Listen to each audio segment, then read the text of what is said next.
Good morning. Hi, I'm Suzanne, and I'm a horticulturist here at Rogers Gardens.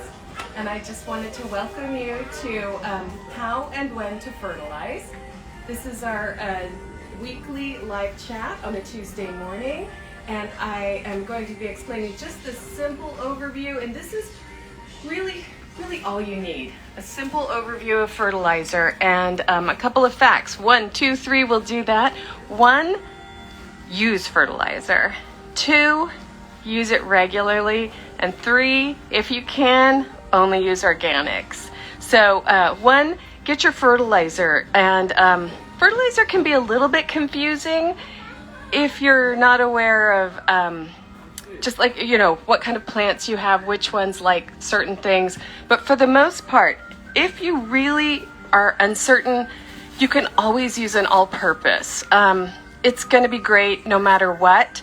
And here in our super alkaline environment, you can also kind of always use an acid fertilizer. So if you have gardenias and camellias and azaleas and things like that, and you have an acid fertilizer like this one down here, it is going to be fine if you use this on other plants. I just want to kind of get those two things out of the way. Both can be used for everything, and just real quickly, use them regularly. This is, it can't be said enough. So many people will come in and they'll say, which fertilizer do I use? My plant isn't looking very well, and I'll point to one and they'll say, oh, I have that at home. It's in the garage. It's on a shelf. It's been there for a year or two. So you need to just use those fertilizers and use them regularly, like these. The Down to Earth that we sell here at Rogers, you're going to use it once a month for the most part. It cannot be easier. It's a granulated fertilizer, and you're just going to use basically what they recommend here on the back. But I'm a very lazy gardener, so I just grab handfuls and just kind of throw it on top of the soil. You don't need to work it in. You don't need to get it wet.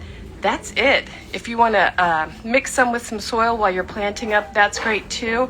You can't burn with organic fertilizers. They're so granulated and they release so slowly that they're not going to hurt your plants, and they're going to be beneficial to the soil as well. They have a lot of mycorrhizae in it, which people are really trying to use a lot of right now, and it is going to, again, help the roots open up and accept more of the nutrients in your soil. So we have a couple of other really good fertilizers as well. We have this product Seagrow. This is a kind of a powder, and you're going to mix it with water. Sometimes people like to do that.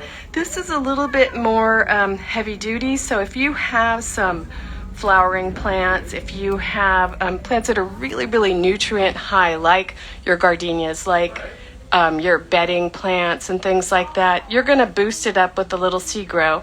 They also have an all-purpose. You can use it for everything, but they have a really nice flower and bloom that is going to just help your plumerias. It's going to help your bedding plants, everything.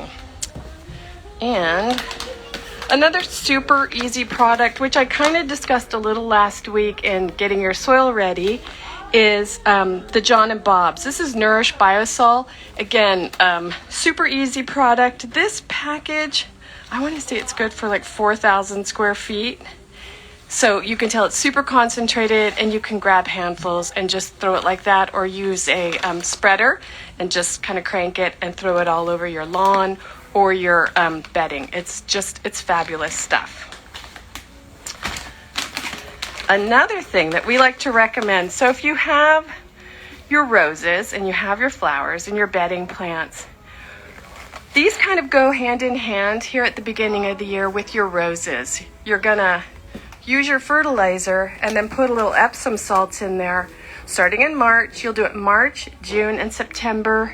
If you want to be a little extra, you can use it again in January, but this is going to help green up your plants, going to send out a flush of new growth, and it's great. But the real secret to Epsom salt is that you can use it on all your plants. So if you have some palms or something that are a little yellow, give them a little magnesium here. It'll help them along with your regular fertilizer. It's going to just boost them up, and it's not really a true salt, so you can sprinkle it on the ground and let it water in, or you can dissolve it in water.